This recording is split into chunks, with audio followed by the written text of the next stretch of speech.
this template that I showed you in one of my last videos, and I decided to make it available on Gumroad for whoever wants to download it.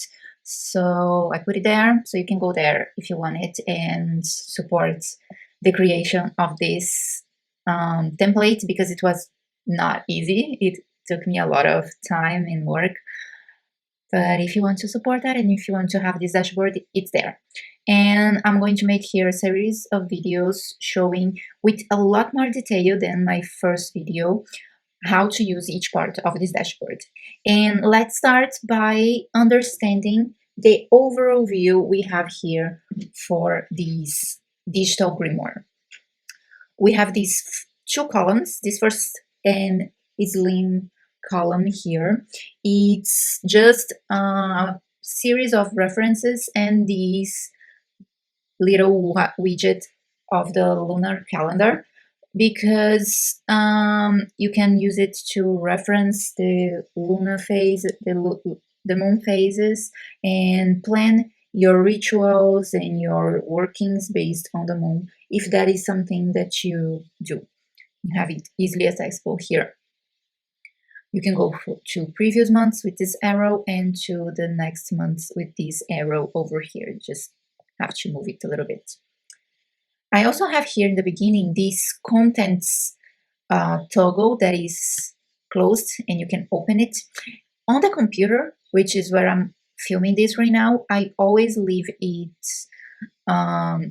closed like this. The reason I put it here is for when I'm using it on my phone or in a device that has a lot smaller screen, because when you go to Notion on these devices, these columns, they become just one column, and like the second column goes to the bottom of the first column. It just rearranges so that everything can fit on the same screen. And it can be a little bit tiring if you have a big dashboard to keep rolling around. So that's why I put it here, so I can just go to each section and you can see the titles of the sections here. And I can go to each section without having to scroll too much. I can go directly there. So in a computer, it doesn't have a purpose, so it stays closed. But in the phone, it's really, really useful. Down here, I have these three boxes of pages. In the first one, I have the journey, which has a magic wish list, a witch's journal, and in the reference, I have intention list, correspondence list, and reading list. And in the engine, I have a randomizer. We are going to see each one of these pages individually so you can work with them. But for now, just know that the journey is more like a recording, periodically recording, so you can have a journal of your practice, of some shadow work maybe, and anything you do that you feel that is worth recording in journaling form, you can use this page here. And a wish list is for, obviously, a wish list of items, of things you want to buy, setups you want to make, like spells or new altars you want to make. You can use it here, and we are going to see that in another part, more detailed in another video. The intentions list is a list of intentions to use in spell crafting that we have on the other part, to use for categorizing your crystals, your candles, and other stuff like that. You're going to understand better when we get into each page.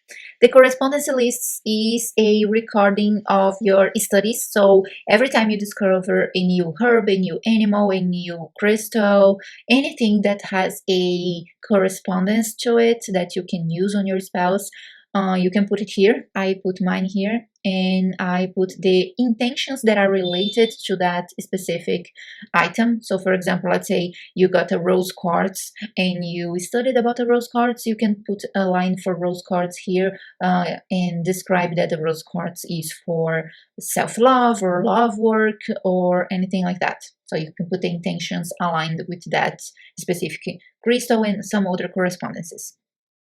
The readings list is a database with different types of readings that you can do for tarot, for rooms, and for any other type of tools that we have here. So you can like keep the recording and the reference of it here. So if you eventually want to go back into a annual reading or a specific Celtic cross reading or something like that, you have the reference here to remember how you do that reading, what's the number of cards, how you read each card, and things like that.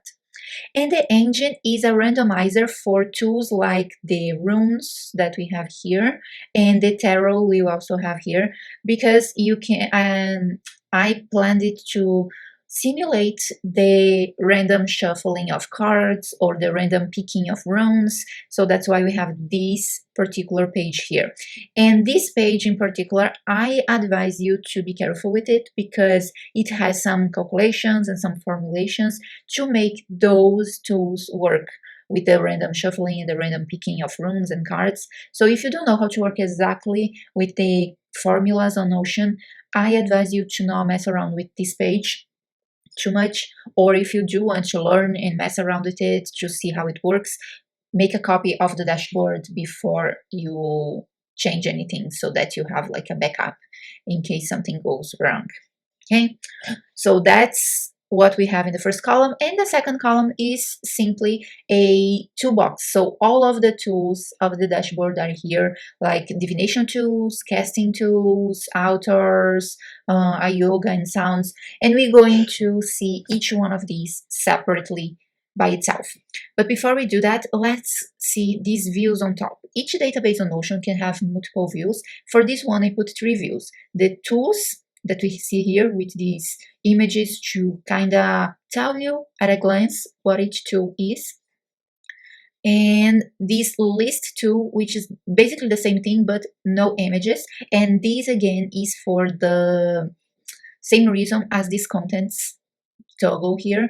It's for easy use on your phone. So on my phone, I leave this view selected at all times because it's easy to go through and scroll through every tool without having to go for too long scrolling on my phone. So I have everything selected on this view here. Okay, so it's just for use on the phone. And I have this table view, which is just a quick view of which tool has been used last. So it's sorted by these used property here, which records the last time you modified or used any of these pages. So the page that was last used in this dashboard here was the crystals page.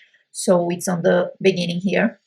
And I use the witches runes. But if I happen to use this astrogalamancy page, it's going to come to the beginning very soon. So this is just for me to see what tools I'm using more recently. And for example, if it's been a lot of time that I don't use one of the tools, I can see here and evaluate that if this is a tool that is important to my craft or not.